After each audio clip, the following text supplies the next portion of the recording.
For most of our marriage, I believed I was the luckiest man alive. Lisa and I had the kind of love people wrote songs about. She was beautiful, with fiery red hair that cascaded down her back, piercing green eyes that could stop traffic, and a mischievous smile that made me fall for her over and over again.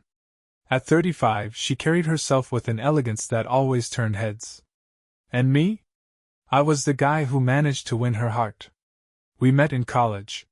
She was studying literature, dreaming of writing novels, while I was neck-deep in engineering coursework. She said I grounded her. I said she lit up my life. Together, we built what seemed like an unshakable foundation, a lovely home, thriving careers, and a passion for each other that felt eternal. But life isn't a fairy tale.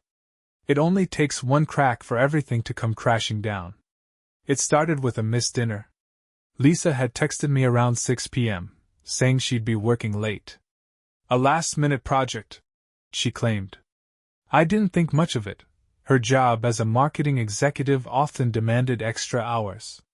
I even prepared her favorite meal, imagining how grateful she'd be when she got home. But she didn't show up until midnight. Sorry, she mumbled, kicking off her heels at the door. Her usually meticulous hair was slightly tousled, and there was a faint, unfamiliar cologne clinging to her clothes. Tough day? I asked, concern lacing my voice. Her smile was thin, her tone clipped. Yeah, you could say that. She didn't touch the food. She didn't explain. And for the first time in our 10 years together, I felt the slightest pang of doubt. The late nights multiplied. Excuses piled up like a poorly built dam, ready to burst under scrutiny. Meetings ran over, deadlines loomed, colleagues needed support. But what really set off alarm bells was how she'd grown distant. She stopped holding my hand during our evening walks. The passionate nights that used to define our relationship dwindled to a handful of lukewarm encounters over months. She avoided my gaze when I tried to discuss our fading intimacy, brushing off my concerns as paranoia. You're overthinking things, Michael, she'd say, her tone dripping with exasperation. Work's just been exhausting. But the gut never lies. And mine was screaming. One Saturday, while Lisa was working on a presentation, I decided to clean out our garage. It was something I'd been putting off for months, and I figured the busywork would keep my mind from spiraling. Amid the boxes of old textbooks and unused tools, I found a bag that didn't belong. It was small, black, and unmistakably not mine. Inside was a set of lingerie so provocative that it made my pulse quicken. The problem? I'd never seen Lisa wear it. Tucked alongside the lingerie was a hotel keycard with the logo of the Belvedere Hotel, a swanky place downtown. I stood there, holding the evidence, my world tilting on its axis. Questions bombarded me like machine gun fire. Who was she wearing this for? Why the hotel? And why didn't she feel the need to hide it better? I decided to confront her. But not before I had every piece of the puzzle. The next week was torture. I hired a private investigator, a man named Russ who came highly recommended. Balding, with sharp eyes and a no-nonsense demeanor, he wasted no time. I'll find out what you need to know, Michael. Just be ready for the truth. It's rarely what you expect. By Friday, he had enough to break me. Lisa had been meeting someone. A man named Derek. They'd been seen at restaurants, bars, and yes, the Belvedere. Russ handed me photos. Lisa, her head tilted back in laughter. Derek, his hand on her lower back, guiding her through a doorway. The two of them locked in a kiss that left no room for misinterpretation. My hands trembled as I flipped through the stack of evidence. My beautiful wife, the woman I'd built my world around, was betraying me in the most intimate way possible. But the final blow came when Russ spoke again, his voice softer now. They're planning a weekend getaway. Tomorrow. That night, I sat alone in the dark, nursing a glass of whiskey. My mind was a whirlwind of rage, pain, and something darker, revenge. I wasn't just going to let her walk all over me. No, I would make her regret ever crossing me. Lisa thought she was clever. She thought I was too blind, too trusting, too weak to see the truth. But she'd made one crucial mistake. She underestimated me. Tomorrow, I would set my plan into motion. Tomorrow, everything would change. The morning after my sleepless night, I watched Lisa leave with her suitcase, wheeling it out to her car with the same carefree grace she used to have when we were happy. If only I didn't know the truth. She glanced at me through the kitchen window, offering a cheery wave. "Don't wait up for me, Michael. It's going to be a long weekend with the team," she called.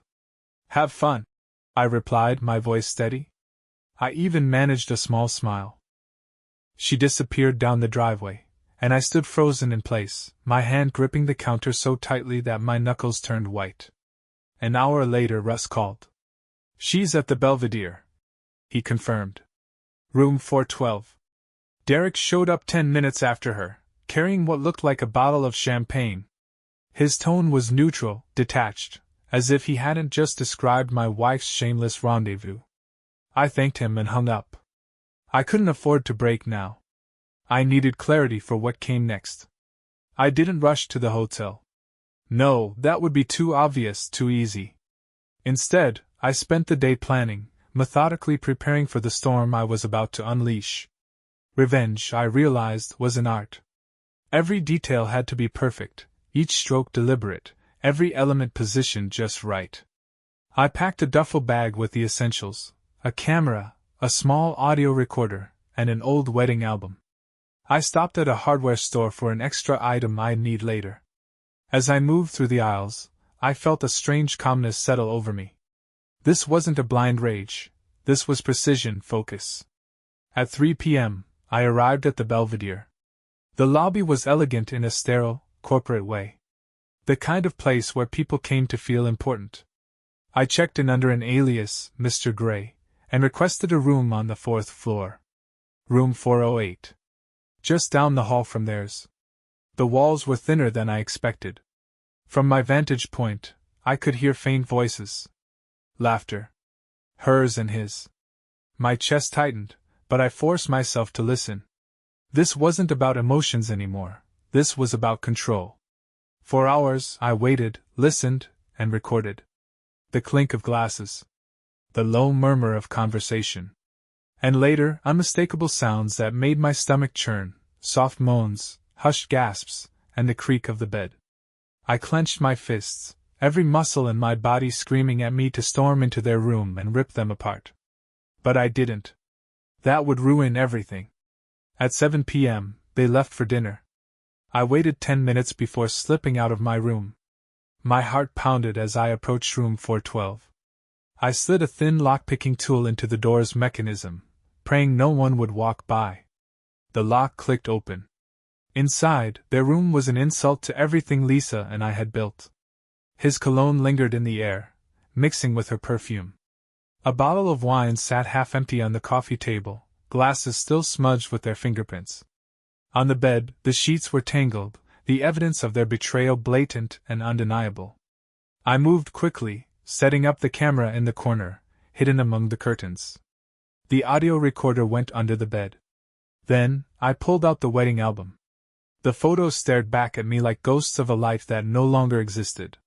Lisa in her wedding dress, radiant and laughing. Me, looking at her like she was my entire universe. I ripped out a photo of us dancing under the lights at our reception and placed it on the pillow. Beside it, I left her wedding ring. I'd swiped it from her jewelry box the night before, knowing she wouldn't notice in her rush to meet Derek. The piece de resistance? A note. "You took vows you couldn't keep. Now I'll take everything from you." I folded the note and left it on top of the photo. By the time I returned to my room, adrenaline coursed through my veins. I didn't care about the consequences anymore. This was about justice.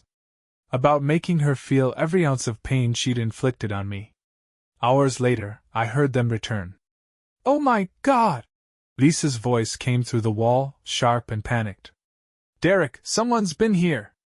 "What the hell is this?" Derek's voice was rough, tinged with confusion. I imagined the scene, Lisa frozen in place, staring at the wedding album and the note, the realization dawning that I knew. Derek, feigning ignorance, trying to calm her down. Do you think it's your husband? He asked. How could he know? She whispered. He's not. Michael wouldn't do this. Wouldn't I? I stayed up all night, listening to their frantic conversation and recording every word. By morning, I had enough to destroy her.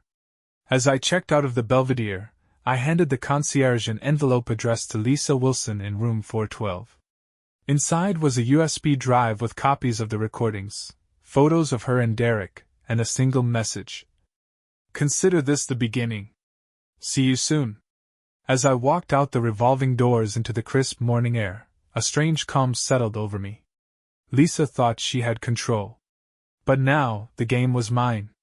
By the time I arrived at the Belvedere Hotel, night had fallen, and the city shimmered under the streetlights. The lobby was buzzing with life, guests checking in, bellhops moving luggage, and couples laughing over cocktails at the bar. It was a world that seemed utterly disconnected from my brewing chaos. I approached the front desk, feigning calm. The receptionist, a young woman with a bright smile, greeted me. How can I help you tonight, sir? I slid my ID across the counter. Hi, I'm Michael Carter. I believe my wife, Lisa Carter, is staying here. I forgot to confirm something with her before she left, and I need to drop something off. Her smile faltered. I'm sorry, sir, but for privacy reasons, I can't disclose guest information. I nodded, keeping my tone easy. I completely understand. I just need to know if she's checked in. It's really important. After a brief hesitation, she glanced at her screen and nodded. Yes, she's here. But I can't give you her room number. That's fine, I said, reaching into my bag and pulling out a sealed envelope. Can you deliver this for me? Her smile returned. Of course. What she didn't know was that the envelope wasn't just an innocent delivery. Inside was a letter I had written to Lisa, full of vague statements about knowing what she was up to. It was enough to unsettle her without revealing my hand too soon. I wanted her on edge. Back in my car, parked just a block away, I waited. I knew Russ was still watching from a nearby building, ready to capture the aftermath. Sure enough, he texted me an hour later. Room 412 lights just turned off. They're still there. I smirked. Good. Let them enjoy themselves for now. But this wasn't just about catching her in the act. I needed something more. Something unforgettable. Around midnight I slipped back into the hotel, this time using the spare key I had arranged earlier. A small bribe to the right person was all it took. I found myself standing outside room 412, the sounds of muffled laughter and movement leaking through the door. My heart pounded as I pulled out the recorder and slid it into the ventilation grate near the floor. It was positioned perfectly to capture every sound. I stepped away, my breathing steady, and snapped a few photos of the door, Lisa's betrayal documented piece by piece. But I wasn't done yet. The next day, Lisa returned home, as if nothing had happened. She kissed me lightly on the cheek, her tone bright and airy. How was your weekend? I asked, my voice steady. Exhausting but productive, she replied. Liar. Over the next few hours, I pretended to settle back into our routine. I made her coffee, listened to her talk about work, and even laughed at her half-hearted jokes. Inside, though, I was burning. By the time she went upstairs to shower, I retrieved the recorder and photographs from my car. I uploaded everything to my computer, compiling the evidence into a single, damning folder titled Lisa's Choices. I couldn't wait to show her. But I wasn't ready yet. I wanted her to crumble under the weight of her own guilt before I delivered the final blow. That night, I watched her sleep, her chest rising and falling in the dim moonlight. How could someone who looked so peaceful carry so much deceit? I was done being a passive observer in my own life. Tomorrow, I'd take the first step in tearing her world apart. By mid-afternoon, I was parked in the lot across from the Belvedere, my heart pounding. The posh hotel seemed serene, with uniformed valets whisking away cars and well-dressed guests checking in at the revolving doors. It was a sharp contrast to the chaos boiling inside me. Russ's updates kept coming, every word like a knife to my gut. They're in the room, he'd said earlier. Derek brought flowers this time. Romantic as hell, if you're into that kind of thing. Romantic. The word made me sick. I waited until evening, the light dimming over the city, casting long shadows. Then, with my duffel bag in hand, I walked into the hotel. My heart was racing, my body buzzing with a mix of rage and adrenaline. But my face was calm, almost bored, a man here for business, just like the dozens of others in the lobby. At the front desk, I offered the name of a fictional guest I'd forgotten to meet. With a flash of charm and a few carefully rehearsed excuses, I was handed a master key under the guise of checking if my associate was still in his room. The staff didn't question it. When the elevator dinged on the 4th floor, I stepped out, my hands trembling. Room 412 was at the far end of the hall. I stood outside the door for several moments, listening. Laughter. Soft, sensual murmurs. A sound that could only be described as a moan. I clenched my jaw, pulled my phone from my pocket, and began recording. Slowly, I turned the master key in the lock. The door opened with a soft click, the scene inside etched into my mind forever. Lisa was sprawled across the king-size bed, her hair fanned out over the crisp white sheets. She was wearing the lingerie I'd found in the garage, a deep crimson set that clung to her curves. Derek was beside her, shirtless, trailing kisses down her neck. They didn't notice me at first. What the hell? My voice was calm, controlled, but loud enough to snap their heads toward the door. Lisa gasped, sitting up so quickly she nearly fell off the bed. Michael! What are you doing here? What am I doing here? I repeated, stepping into the room and closing the door behind me. I set my phone on the table, its camera pointed squarely at them. What are you doing here, Lisa? Derek, to his credit, tried to play the hero. He stepped in front of her, his chest puffed up. Look, man, you need to calm down. Calm down? I said, chuckling bitterly. You've been screwing my wife behind my back, and you think I should calm down? Lisa scrambled off the bed, clutching a sheet to her chest. Michael, please, let me explain. Oh, I think the visuals speak for themselves, I said, gesturing to the camera. But sure, Lisa, go ahead. Explain how the woman I've loved and trusted for 10 years ended up in a hotel room with this piece of shit. Lisa was crying now, crocodile tears streaming down her face. It's not what it looks like. Not what it looks like. I snapped, my control slipping. What could it possibly be, Lisa? A charity event? A business meeting? Give me a goddamn break. She started to speak, but Derek cut her off.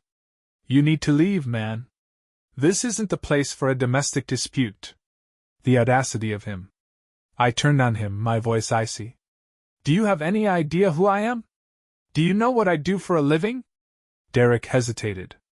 No, but I'm an engineer, I said, my voice dangerously low. And do you know what engineers are good at? Building things. Planning. And sometimes tearing things apart. His face paled. I turned back to Lisa. How long? Michael. How long? Her voice broke. 6 months. 6 months. Half a year of lies, of stolen moments, of whispered secrets. My stomach churned, but I forced myself to stay composed. Why, Lisa? I asked, my voice softer now. Why wasn't I enough? She looked down, unable to meet my gaze. It's not about you. I just felt alive again. Alive. The word reverberated through me like a gunshot. All this time, I thought I was building a life for us, something solid, something beautiful. But she wanted excitement, danger, the thrill of the forbidden. I nodded slowly. You feel alive, huh? Good. Because this is the beginning of the end for you, Lisa. Michael, please. No. I cut her off. I've heard enough. I grabbed my phone and my duffel bag, turning toward the door. Enjoy the rest of your weekend. It's going to be your last one like this. As I walked out, Lisa's sobs echoed behind me. But I didn't feel pity. Only rage. And my revenge was only just beginning. When I walked out of that hotel room, I left behind a part of myself, the trusting, loyal husband who believed in love and fidelity. What remained was someone colder, sharper, and utterly unrecognizable. The weight of Lisa's betrayal didn't crush me, it forged me into something unbreakable. The drive home was silent. No music, no distractions, just the hum of the engine and the sound of my own breathing. My mind raced, sifting through the chaos of emotions to find clarity. By the time I pulled into our driveway, my plan had started to take shape. I spent the weekend putting everything in motion. First, I made sure Lisa wouldn't return to a home that welcomed her. The locks were changed before sunset, and all her belongings were packed into boxes. Every photo of us, every sentimental trinket she'd left around the house, was removed. I wanted no trace of her. Her jewelry? Locked away. The wedding album? Burned in the fire pit out back, the smoke curling into the night sky like a funeral pyre for our marriage. But I wasn't done.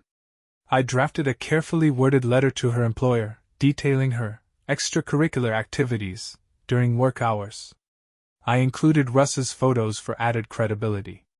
By Monday morning, her job would be hanging by a thread, if not gone entirely. Next, I called our bank and froze our joint accounts. Lisa would have no access to the savings we'd built together. I redirected my paycheck to a separate account she couldn't touch. That night, I sat in our living room, nursing a glass of whiskey and staring at the boxes that represented her life. Memories of our happiest moments flickered through my mind, our wedding day, vacations, the countless nights spent laughing together. And now, it was all ash. My phone buzzed. It was Russ. "She's still at the hotel," he said. "She hasn't left the room since you walked out." "Good," I replied. "Let her enjoy the fallout when she gets home." "What's next?" Russ asked. I swirled the whiskey in my glass, the amber liquid catching the light. "I need her to feel what I'm feeling, Russ. Not just hurt. Loss. Humiliation. The complete destruction of her world." There was a pause on the line. "You're paying me to dig, not to judge," Russ said finally. "But just be careful. Sometimes revenge burns the one holding the match, too." "Thanks for the advice," I said, my voice cold. "Stick to what you're good at. I'll handle the rest." Monday morning arrived like a storm. Lisa called me 3 times before noon, each call going straight to voicemail. I didn't answer. Let her stew. When I got home from work, her car was parked in the driveway, and she was sitting on the front steps, her face a mask of confusion and anger. "What the hell is this, Michael?" she demanded, holding up the notice about the locks. "You locked me out of my own house?" "No, my house," I corrected, stepping past her toward the door. "Michael, we need to talk." I stopped and turned to face her, my eyes like ice. "Talk? Now you want to talk? After 6 months of lies and betrayal, now you think we need to have a conversation?"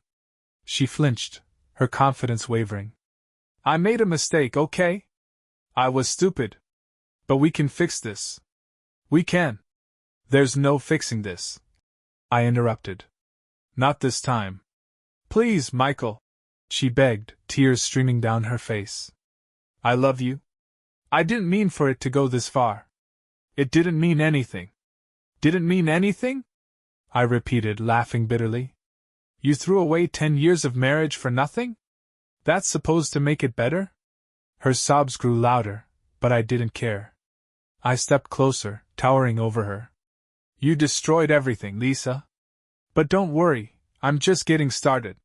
She tried to follow me inside, but I shut the door in her face. I sat at the kitchen table, listening to her cries from the other side. They weren't cries of sorrow, they were the wails of someone realizing they'd lost control. The next few days passed in a blur. Lisa sent me countless texts and emails, each one more desperate than the last. She called friends and family, trying to rally support, but I'd already gotten ahead of her. I sent out my own messages, to her parents, to our mutual friends, explaining what she'd done, complete with photos. I made sure everyone knew the truth. By the end of the week, her world was crumbling, just like mine had. But I wasn't finished yet.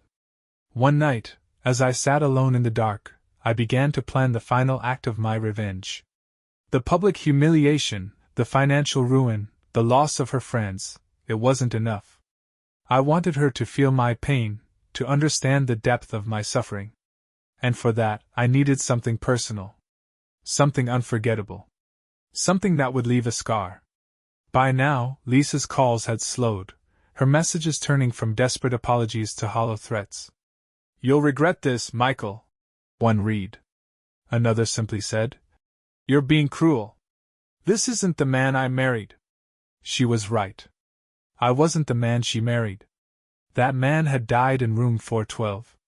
What stood in his place was someone she'd created. It was Friday evening when Russ called with new information. "I did some digging on Derek," he said, his voice smug. "Go on," I replied, leaning back in my chair. "He's not exactly Prince Charming. Divorced twice, behind on child support, and the guy's got gambling debts up to his neck. Not to mention his little fling with Lisa isn't his only affair. He's been seeing someone else on the side." That caught my attention. "You're sure?" "Absolutely. Her name's Carla. She works at a club downtown. I've got photos if you're interested." I grinned for the first time in weeks. "Oh, I'm very interested." The next day, I drove downtown and parked outside the club where Carla worked. It was a seedy place, the neon sign flickering as if struggling to stay alive. I waited until the early evening crowd began to trickle in, then walked inside. Carla was easy to spot. A tall brunette with a figure that drew every pair of eyes in the room, she moved between tables with practiced ease, her smile never faltering. I waited until she was near the bar, then approached. "Carla?" I asked, my voice steady. Her smile widened, though her eyes showed a flicker of caution. "Depends. Who's asking?" "Michael," I said, offering my hand. "I think we have a mutual acquaintance." "Derek." Her expression soured instantly, and she crossed her arms. "What about him?" "I'd like to have a little chat," I said, lowering my voice. "About what he's been up to. And how we might work together." Carla didn't need much convincing. She was furious with Derek, who had promised her the world but delivered nothing but excuses. Over coffee at a nearby diner, she spilled everything: how he'd been juggling women, using them for money, and lying to everyone in his orbit. "What's your angle?" she asked, narrowing her eyes as she stirred her drink. "Revenge," I said simply. "I want to burn his life to the ground, and I want Lisa to see the ashes." Her lips curled into a wicked smile. "Count me in." That night, Carla sent me Derek's schedule, along with screenshots of their text conversations. It was a goldmine.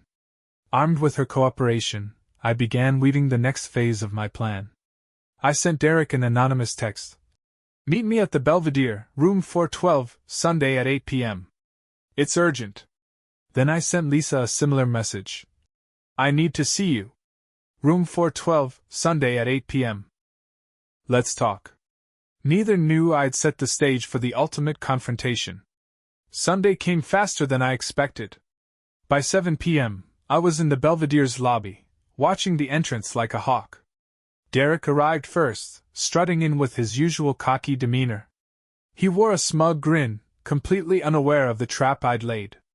Lisa arrived 15 minutes later, her expression a mix of nervousness and hope. She hesitated in the lobby, checking her phone, before heading for the elevator. I followed at a safe distance, slipping into the elevator beside her at the last second. She didn't notice me at first, too focused on her phone. But when she glanced up and met my gaze, her face went pale. "Michael?" she whispered, her voice trembling. "Hello, Lisa," I said, my tone calm. "Going to meet someone?" Her eyes darted to the floor, guilt written all over her face. I just needed closure. "Closure," I repeated with a smirk. "Let's make sure you get it." When we reached room 412, I gestured for her to go first. She hesitated but finally unlocked the door and stepped inside.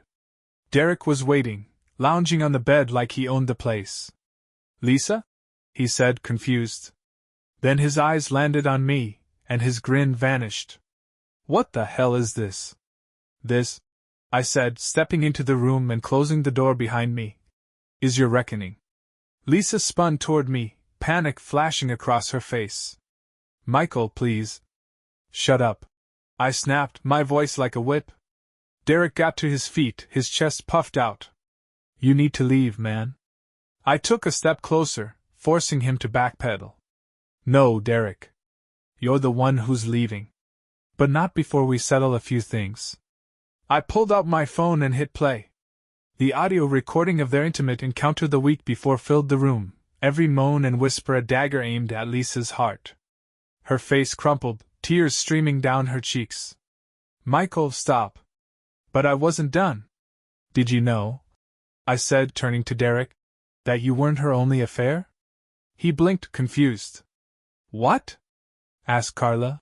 I said, smirking. She's been dying to tell you what she really thinks of you. As if on cue, Carla walked into the room, her face a mask of fury. Surprised, Derek? His jaw dropped, and Lisa's sobs grew louder. The trap had sprung, and I stood in the center of the chaos, watching the world burn. The room exploded into chaos.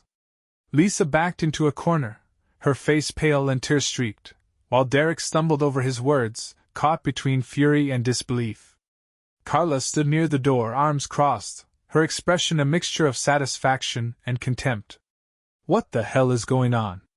Derek finally barked, his voice cracking. Oh, Derek, Carla said, her tone dripping with venom. You didn't really think you could juggle all of us without consequences, did you? This isn't what it looks like. He stammered, his usual cocky demeanor crumbling. It's exactly what it looks like, I said coldly, stepping closer to him. You've been playing games, screwing over everyone in your path. But now you're going to pay. Derek tried to puff himself up, squaring his shoulders. You think you scare me, man? You don't know who you're messing with. I smirked, the calm in my voice unnerving even to myself. Oh, Derek, I know exactly who I'm messing with, a spineless piece of trash who thought he could steal my wife and get away with it. Lisa, finally finding her voice, stepped forward. Michael, please stop this. We can talk about it. We can fix this. Fix this? I snapped, whirling to face her. You think there's anything left to fix? You threw our marriage away for him. I jabbed a finger at Derek, who flinched. Tears streamed down her cheeks. It wasn't supposed to happen like this. I made a mistake. No, I said, my voice ice cold. A mistake is forgetting an anniversary or burning dinner. What you did was calculated. 6 months of lies, sneaking around, and betrayal. That's not a mistake, Lisa, that's a choice. She collapsed onto the bed, sobbing into her hands. Carla, who'd been watching the drama unfold with obvious satisfaction, stepped forward. So, Derek, you've got nothing to say? No excuses? No pathetic attempts to explain yourself? I didn't promise you anything, he shot back, desperation seeping into his voice. Her laugh was cold and sharp. No, you just led me on, made me believe we had a future while you were screwing her. She pointed at Lisa, who flinched. Both of you need to get over yourselves. Derek snarled. I don't owe you anything. I stepped between him and Carla, my fists clenched. That's where you're wrong, Derek. You owe me everything, and I intend to collect. Reaching into my pocket, I pulled out a flash drive and tossed it onto the bed. Lisa stared at it, confused. What's that? She asked hesitantly. Proof, I said simply. Photos, recordings, messages. All of it. Every sordid detail of your affair, ready to be shared with the people you care about most. Her eyes widened in horror. Michael, you wouldn't. Try me, I said, my voice deadly. Derek, his bravado finally evaporating, held up his hands. Look, man, I get it. You're pissed. But let's be rational about this. Rational? I laughed bitterly. You want rational? Fine. Let's start with the fact that I've already sent copies of everything to Lisa's employer, your ex-wives, And oh, Carla's been kind enough to help me with your gambling creditors. Derek paled, his eyes darting to Carla, who smirked. Surprise? She said. They're very interested in knowing where their money went. The weight of my words sank in, and Derek started pacing, muttering curses under his breath. Lisa was still sobbing, clutching the sheet as if it could shield her from the truth. I wasn't finished. You know what the best part is? I said, looking at both of them. This is just the beginning. You've destroyed my life, and now I'm going to destroy yours. Lisa's voice broke through her tears. Michael, please don't do this. We can work this out. I'll leave Derek. I'll do whatever it takes, just don't ruin us. Us? I said, turning to her with a sneer. There is no us, Lisa. Not anymore. You made sure of that the moment you decided he was worth more than our marriage. Her sobs grew louder, but I felt nothing. Derek, however, wasn't ready to back down completely. You think you've won, don't you? He snarled, stepping toward me. You think this makes you the bigger man? I met his glare without flinching. This isn't about being the bigger man, Derek. This is about justice. You reap what you sow. He scoffed, but I could see the fear in his eyes. You're pathetic. Maybe, I admitted. But at least I'm not a liar, a cheat, and a thief. He lunged at me then, but I was ready. I stepped aside, grabbing him by the collar and slamming him against the wall. Don't you ever try that again. I growled, my voice low and dangerous. You're done, Derek. Your life as you know it? Over. You can fight it, but you'll lose. I released him, and he stumbled, clutching his chest and glaring at me. I turned to Lisa one last time. Pack your things and get out. When I get home, I don't want to see a single trace of you. Michael. I'm done. I interrupted, my voice sharp and final. I've given you everything, and this is how you repay me? You're dead to me, Lisa. Without another word I walked out, leaving them both to stew in the wreckage I'd created. As I reached the elevator, I could still hear Lisa's sobs and Derek's curses echoing behind me. But for the first time in weeks, I felt something resembling peace. And I wasn't done yet. When I got back to my house, it felt alien, an empty shell of a home that no longer carried the warmth of shared memories. Lisa's car was gone, and I didn't need to step inside to know she'd taken what little she could carry. The boxes I'd packed were still stacked neatly in the garage. I figured she'd come back for them at some point, but by then, my plan would be fully realized. I locked the door behind me, poured a glass of whiskey, and sat in the living room, staring at the pile of ashes in the fire pit where our wedding album had burned. You'll feel better. Russ had told me earlier that day. Getting even, it takes the sting away. He was right. Sort of. I spent the next few days tying up loose ends. First, I scheduled a meeting with my lawyer, a no-nonsense woman named Amanda who'd handled my contracts for years. She didn't flinch as I laid everything out, the affair, the evidence, the plan to dismantle Lisa's life piece by piece. Are you sure about this? She asked, her sharp eyes studying me over the rim of her glasses. Absolutely. Amanda nodded, scribbling notes on her legal pad. All right, here's what we'll do. First, we'll file for divorce on grounds of adultery. You'll have to share the financials, but given the evidence you have, we'll negotiate aggressively. I don't want her to get a dime. I growled. She raised an eyebrow. Be realistic. The courts aren't going to leave her penniless, even with the infidelity. But we can push for a settlement that favors you. That was good enough for me. By midweek, I had most of my revenge machinery in place. The letter to Lisa's employer had already made its rounds. I heard through the grapevine that she'd been placed on probation pending an internal review. Derek's world wasn't faring any better. Thanks to Carla's help, his gambling debts had caught up with him. His phone was likely ringing nonstop with creditors demanding payment. And Lisa? I didn't hear a word from her. The silence was deafening, but it was the silence of victory. On Friday evening, as I returned home from work, I noticed an unfamiliar car parked outside, a sleek black sedan with tinted windows. I pulled into the driveway, instantly on edge. When I stepped out, Lisa was waiting on the porch. Her face was pale, her eyes rimmed with red. She'd been crying, but there was a hardness to her expression that I hadn't seen before. "Michael," she said, her voice trembling. "We need to talk." I didn't respond immediately. Instead, I walked past her, unlocked the front door, and stepped inside. "You have 5 minutes," I said over my shoulder. She followed me into the living room, her heels clicking against the hardwood floor. "This has to stop," she said, her tone pleading. I turned to face her. "Stop? You think this is me going too far? After what you did?" "I made a mistake," she said, her voice breaking. "But you've taken everything from me. My job, my reputation." "Your job?" I snapped, my voice rising. "You mean the one you used as an excuse to screw Derek? Your reputation? The one you shattered the moment you walked into that hotel room?" Her face twisted with anger. "You're not perfect, Michael. You were never perfect. You worked late every night, buried yourself in your career, and left me alone. Do you have any idea what that feels like?" I laughed bitterly. "So it's my fault, huh? You cheat on me, and somehow I'm the villain?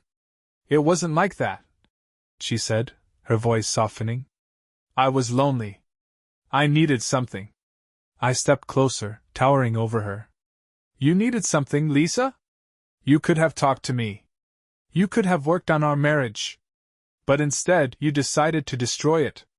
Her shoulders slumped, the fight draining out of her. "I just want to make this right," she whispered. I shook my head. "There's no making this right. You broke us, Lisa. You broke me." For a moment neither of us spoke. The room was heavy with unspoken words, the tension thick enough to cut. Finally, she met my gaze. "What do you want, Michael? Is this about hurting me? Or is it about letting go?" Her words struck a nerve, and I hesitated. But only for a moment. "I want you to understand what you've done," I said quietly. "I want you to feel the pain I felt. The betrayal. The loss." She nodded slowly, tears spilling down her cheeks. "And then what?" I didn't answer. Lisa left shortly after, climbing into the black sedan and driving off without looking back. That night, I sat in the dark, replaying the confrontation in my mind. For the first time since this nightmare began, doubt crept in, whispering insidious questions. Had I gone too far? Could we ever find a path forward? Was this revenge truly worth the cost? But as I stared into the flickering glow of the fire pit, I pushed those thoughts aside. The scars she'd left on me were too deep. The wounds too fresh. This wasn't over. The days after the confrontation felt surreal. The adrenaline from exacting revenge had finally worn off, leaving behind a hollow numbness. I went about my daily routine, work, meals, sleep, but everything felt robotic, like I was watching someone else's life play out on a screen. Lisa didn't call, text, or show up at the house. I wasn't sure if she was too ashamed or too furious, but her absence suited me fine. Every trace of her was gone, just as I demanded. The house felt emptier, but I welcomed the silence. The real fallout, however, was happening outside my four walls. One evening, Russ called with an update. "Thought you'd like to know, Derek's been served papers from a collection agency. Carla made good on her promise to tip off his creditors." "Good," I said, staring at the darkened living room. "And Lisa?" he asked. "What about her?" "Word's spreading fast about her little affair. Her employer is conducting an internal review. That's usually corporate speak for start packing your desk." A bitter smile tugged at my lips. "Let them sort it out. She's reaping what she sowed." Russ hesitated, and I could sense he wanted to say more. "Michael," he finally said, his tone cautious. "You've done what you set out to do. But don't let this consume you. Revenge is a dangerous game." "I'll keep that in mind," I replied coolly. "Thanks for the update, Russ." A week later, I came home to find an envelope taped to my front door. Inside was a handwritten note in Lisa's familiar cursive. "Michael. Please, can we talk? Just once. I know I've hurt you, but I can't let things end like this. Please give me a chance to explain. I'll be at Mulberry Park tomorrow at 2 p.m. Lisa. I stared at the note for what felt like hours, the words blurring together. Part of me wanted to ignore it, to leave her hanging just as she'd left me countless nights. But another part of me, the part that still remembered the woman I once loved, needed closure. The next day, I found myself walking toward the park bench she'd mentioned in the note.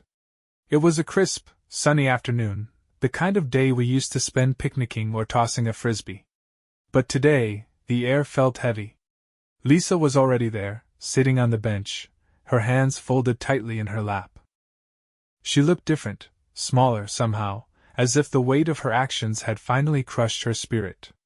"Michael," she said softly as I approached. "Lisa." I remained standing, keeping my distance. She gestured to the bench beside her. "Please sit."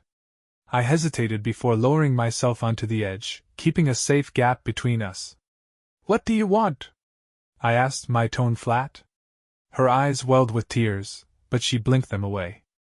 "I wanted to say I'm sorry. For everything. For the lies, the betrayal, for breaking us." I said nothing, my gaze fixed on a spot in the distance. "I never meant to hurt you," she continued, her voice trembling. "I know that doesn't make it better, but it's the truth. I was lost, Michael. I felt invisible, like I was just going through the motions of life."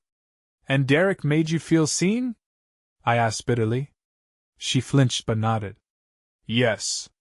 At first, it was just harmless flirting. But then, it escalated." My jaw tightened. "You could have come to me, Lisa. Told me how you felt. We could have worked on it. Instead, you chose the coward's way out." "I know," she whispered, tears spilling down her cheeks. "I hate myself for it. I ruined the best thing in my life, and I'll regret it forever." The sincerity in her voice stirred something in me, but I shoved it down. "What do you want from me, Lisa?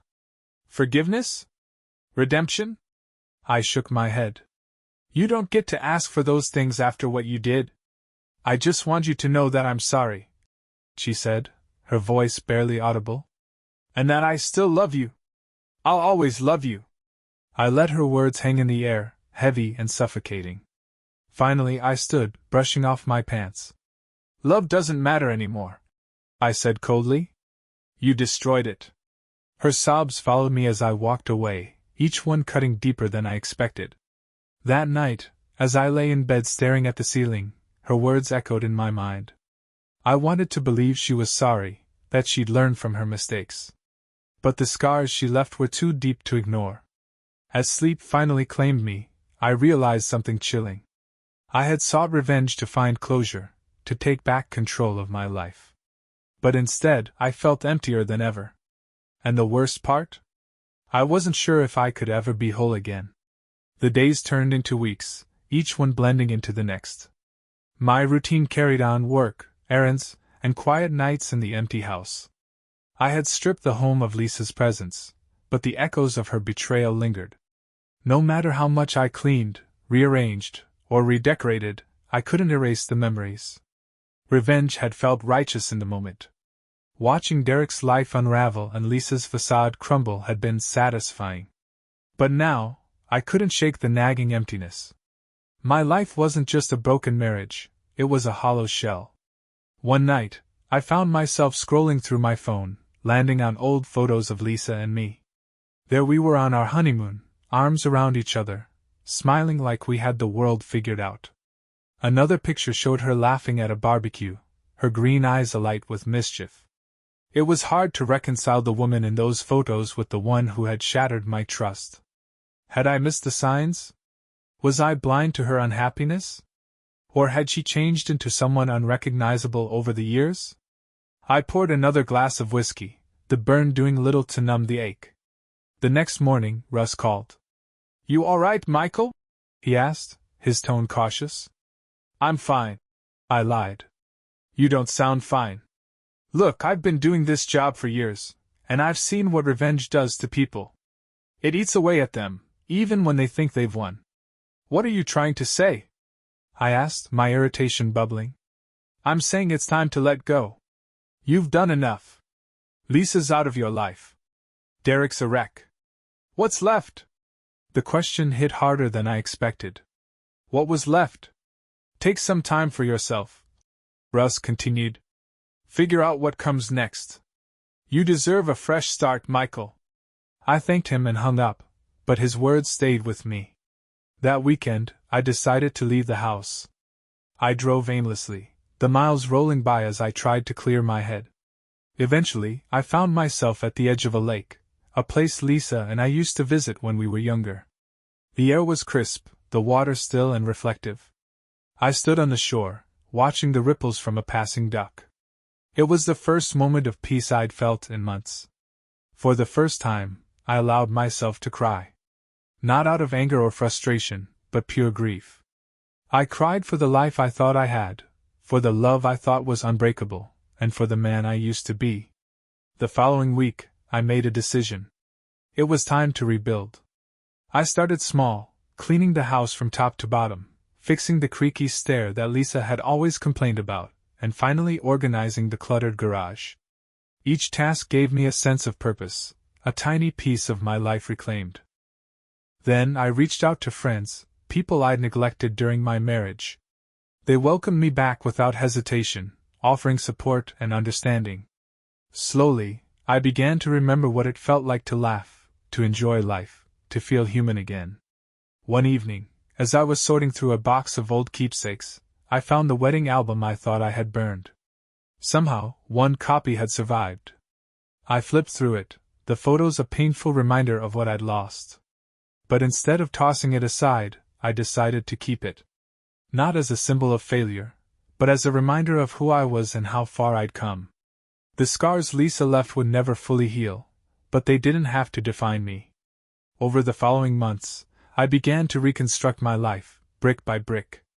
It wasn't easy. Some days, the weight of what Lisa had done still pressed down on me like a vice. But each small step forward, each moment of reclaiming my happiness, chipped away at that weight.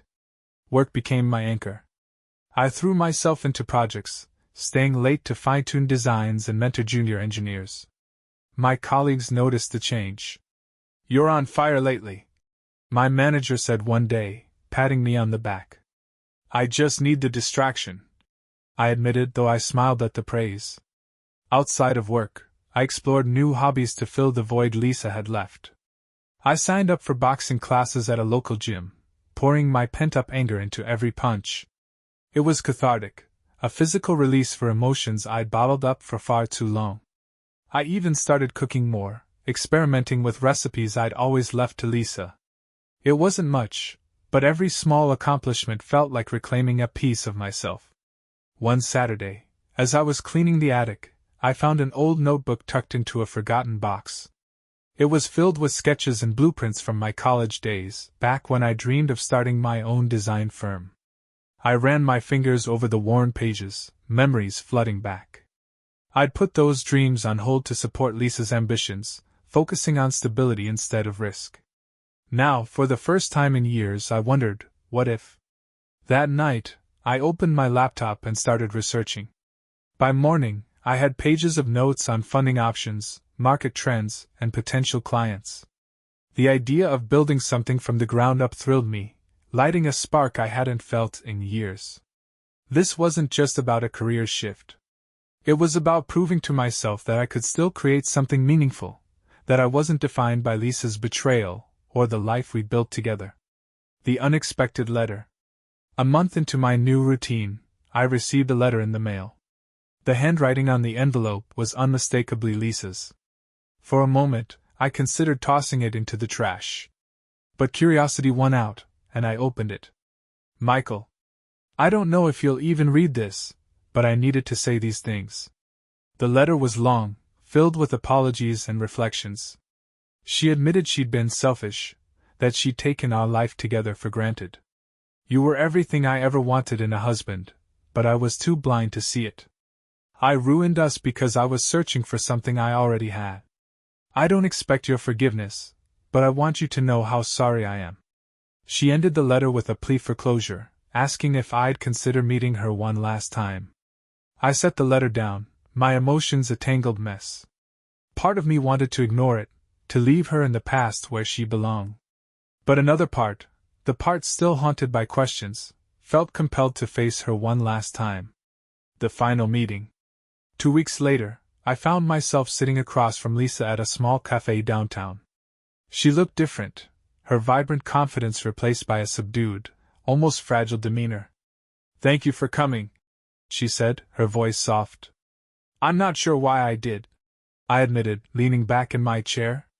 "What do you want, Lisa?" Her green eyes met mine, filled with regret. "I wanted to look you in the eye and tell you how sorry I am. I know I don't deserve your forgiveness, but I need you to know that what I did, it wasn't about you." I scoffed, shaking my head. "That's the second time you've said that. How is betraying me not about me?" She winced but pressed on. "I was broken, Michael. I felt like I'd lost myself, like I wasn't enough. Derek, he wasn't better than you. He just distracted me from my own emptiness." "And now?" I asked. She sighed. "Now I know that I should have fought for us. I should have talked to you instead of running away." The silence between us stretched. I didn't know what I'd expected from this meeting, but her words left me feeling both vindicated and empty. "What do you want from me, Lisa?" I finally asked. "I just want you to be happy," she said, tears spilling down her cheeks. "And to know that, despite everything, I'll always love you." I stood, sliding my chair back with a scrape. "I hope you find peace, Lisa. But this is goodbye." Walking out of that cafe felt like stepping into a new chapter of my life. Lisa was a part of my story, but she wasn't the end of it. For the first time in a long time, I felt free. With each passing day, the heaviness in my chest began to lift. Life wasn't perfect, not by a long shot, but it was mine again. Slowly, I started to rebuild. I joined a local gym, something I hadn't done since my 20s. At first, it was about burning off the anger still lingering inside me, but it quickly became something more. The routine, the focus, the physical exertion, it was all cathartic. I also started taking on more projects at work. My boss noticed the change and even mentioned my newfound energy. "Michael, whatever you're doing, keep it up," he'd said one day after a successful presentation. For the first time in a long time, I felt like I was moving forward. One evening, I got a call from Lisa's sister Erin. "Hey, Michael," she said hesitantly. "I hope I'm not bothering you." "No, not at all," I replied, though I wasn't sure why she was calling. "Look, I know things between you and Lisa, well, it's none of my business. But I wanted to say I'm sorry for how she treated you. You didn't deserve that." Her words caught me off guard. Erin had always been loyal to Lisa, and hearing her take my side was unexpected. "Thanks, Erin," I said, unsure of what else to say. "She's not doing great, you know," Erin added, her tone cautious. "She's lost Michael." I don't think she realized what she had until it was gone. I sighed, the weight of her words pressing down on me. "It's too late for that, Erin. She made her choice." "I know," she said softly. "I just thought you should know." Erin's call lingered in my mind for days. It wasn't that I wanted to reconcile with Lisa, I knew that chapter of my life was closed. But hearing about her struggles stirred something in me, a strange mix of pity and vindication. In the end, I decided to focus on my own path. A month later, I attended a friend's barbecue. It was my first social event since the fallout with Lisa, and I was nervous. But as the night wore on, I found myself relaxing, laughing, and even flirting a little. That's when I met Rachel. She was a friend of a friend, a graphic designer with a quick wit and an infectious laugh. She wasn't flashy or over the top, but there was something about her that drew me in. We talked for hours that night, sharing stories and laughing like old friends. For the first time in what felt like forever, I felt a spark. Rachel and I started seeing each other casually, coffee dates, walks in the park, dinners at small, quiet restaurants. She was kind, patient, and honest. When I told her about my past, she listened without judgment. "Everyone has scars, Michael," she said one night as we sat on her porch. The important thing is what you do with them. Her words stayed with me. Meanwhile, Lisa tried to contact me a few more times, but I never responded. It wasn't out of spite, I simply had nothing left to say. My focus was on the future, not the past. Months turned into a year, and the pieces of my life finally began to fit together again. Rachel became an important part of my world, not as a replacement for what I'd lost, but as something entirely new and beautiful. For the first time, I felt at peace. By the time Lisa reached out again, it had been over a year since the day I walked out of room 412. I was at work when her name lit up my phone. My first instinct was to ignore it, as I had so many times before. But something in me, curiosity maybe, compelled me to pick up this time. "Michael," she said softly, her voice carrying a fragility I'd never heard before. "Lisa," I replied, keeping my tone neutral.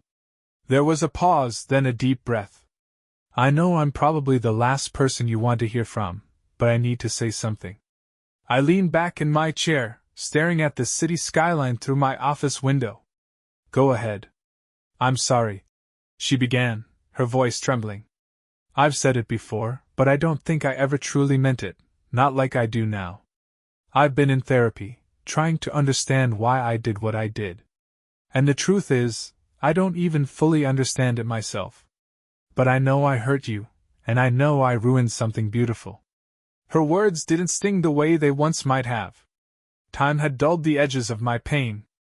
"I appreciate that," I said simply. "But I've moved on, Lisa." "I know," she said quickly. "I'm not asking for anything. I wanted to tell you how much I regret everything. You deserved better, Michael. And I hope you found it." For the first time in our conversation, I smiled. "I have." Later that evening, I told Rachel about the call. "How do you feel about it?" she asked, her hand resting on mine. "Surprisingly, at peace," I admitted. It felt like closing the final chapter of a very long book. She smiled warmly, squeezing my hand. "I'm glad. You deserve peace." In the weeks that followed, I noticed the subtle ways my life had changed. The weight I'd carried for so long had finally lifted. The house, once a reminder of all I'd lost, now felt like home again. I no longer avoided mirrors, afraid of the man I might see staring back. The turning point. Rachel and I took a trip to the coast, a spontaneous weekend getaway. As we stood on the beach, the waves crashing around us, I realized how far I'd come. "Do you ever think about going back?" Rachel asked as we watched the sunset. "To Lisa?" I asked, surprised. She laughed, shaking her head. "No, to that life. The one you had before everything fell apart." I thought about it for a moment. "Sometimes. But only to remind myself of how far I've come. That life is over, and I'm okay with that." She leaned against me, her warmth chasing away the cool ocean breeze. "I'm glad you're here now," she said softly. "So am I replied. The morning sunlight streamed through the curtains, warming the room with a soft, golden glow. Rachel stirred beside me, her hair spilling across the pillow in a messy halo. Watching her sleep, I felt something I hadn't in years, a quiet contentment. For so long, I had been consumed by anger, heartbreak, and revenge. But now, as I lay there with Rachel by my side, those feelings seemed like a distant memory, a shadow of a life I had left behind. That day, I made a decision. I was done holding on to the past, done letting it define me. Lisa's betrayal had shattered me, but it had also forced me to rebuild, to become stronger. I didn't regret the lessons I'd learned, but I wasn't going to let them dictate my future. It was time to take the next step. A week later, I invited Rachel to dinner at the small Italian restaurant where we'd had our first date. I'd called ahead to reserve a quiet corner table and had spent the entire day rehearsing what I wanted to say. As we sipped our wine, Rachel studied me with her sharp, perceptive gaze. "You've been quiet tonight," she said with a soft smile. "What's on your mind?" I took a deep breath, reaching across the table to take her hand. "Rachel, you came into my life when I was at my lowest. You helped me remember what it feels like to trust, to laugh, to love again. You've been patient with me, and you've shown me what it means to move forward. Her eyes widened slightly, her hand tightening around mine. I want you to know, I continued, that I'm not just grateful, I'm ready. Ready to leave the past behind. Ready to build something new with you. If you'll have me. Her eyes glistened, and a slow, radiant smile spread across her face. Michael, I've been waiting for you to say that. We left the restaurant hand in hand, the cool evening air wrapping around us like a soft blanket. For the first time in years, I felt a sense of hope, of possibility. A few days later, I found myself standing outside Lisa's new apartment. I hadn't planned to visit, but I needed to say one last thing. She opened the door, her expression a mix of surprise and apprehension. Michael? Hey, I said, shoving my hands into my pockets. Can I come in for a minute? She hesitated before stepping aside. The apartment was small but neat, a far cry from the home we'd once shared. It struck me how different her life must be now, how much smaller her world had become. What's going on? She asked, her voice wary. I took a deep breath. I just wanted to say, thank you. Her brows furrowed in confusion. Thank me? For what? For forcing me to face everything. I said. What you did hurt me more than I thought possible, but it also made me stronger. It pushed me to grow in ways I never would have otherwise. Tears welled in her eyes, but she stayed silent. I'm not here to reopen old wounds. I continued. I just needed to tell you that I've forgiven you. For everything. And I hope you can forgive yourself, too. She covered her mouth with her hand, her shoulders trembling. Michael. I don't know what to say. You don't have to say anything. I said gently. Take care of yourself, Lisa. And with that, I walked out, leaving the last remnants of my old life behind. That night, as I lay in bed next to Rachel, I felt lighter than I had in years. Forgiveness wasn't for Lisa, it was for me. And as I drifted off to sleep, I knew I was finally free. The weeks following Lisa's final call brought a sense of clarity I hadn't expected. Letting go had always felt like an impossible task, like cutting away a piece of myself. But now, I realized I hadn't lost anything. I'd shed the weight of betrayal, anger, and regret, leaving room for something new to grow. Rachel became more than a new chapter in my life. She became a partner, a confidant, someone who reminded me that I wasn't broken beyond repair. She didn't fix me, though. I'd done that myself. But she stood by me as I rebuilt, and for that, I was endlessly grateful. One evening, Rachel and I were sitting on the back porch of my house, the house that finally felt like a home again. The sun dipped below the horizon, painting the sky in fiery shades of orange and purple. She set down her wine glass and turned to me. Michael, can I ask you something? Of course. Do you ever think about what might have happened if Lisa hadn't? She hesitated, choosing her words carefully. If things had been different. I thought about it for a moment. Sometimes, I admitted. But not the way I used to. I don't replay the what-ifs anymore. I see it for what it was, a painful lesson, but one I needed. Rachel nodded, a small smile tugging at her lips. You've come a long way, you know. I'm proud of you. Her words touched me more deeply than I expected. Thank you, I said, taking her hand. And I'm proud of us. She tilted her head, her eyes sparkling. Us? Yeah, I said with a smile. We're not perfect, but we're real. And that's all I want. On a brisk autumn morning, Rachel and I stood hand in hand at a local park. Friends and family gathered around us, their smiles warm and genuine. Rachel looked stunning in a simple white dress, her hair swept back in soft curls. I wore a navy suit, feeling lighter than I ever had. This wasn't the grand wedding I'd once imagined. It was small, intimate, and honest. And that made it perfect. As the officiant began the ceremony, I glanced at Rachel, my heart swelling with gratitude. She'd walked into my life at a time when I thought I had nothing left to give, and she'd shown me that love wasn't a finite resource. When it was my turn to speak, I took a deep breath and looked into her eyes. Rachel, you came into my life when I was lost, broken, and angry. You didn't try to fix me or change me. You just loved me for who I was, flaws and all. You reminded me that even after the darkest storms, there's still light to be found. I promise to love you, support you, and stand by you, for today, tomorrow, and every day after. Her eyes glistened with tears as she whispered, I love you. As we exchanged rings and sealed our vows with a kiss, the crowd erupted in applause. The weight of my past no longer lingered. This was my fresh start, my new beginning. And for the first time in years, I felt truly alive.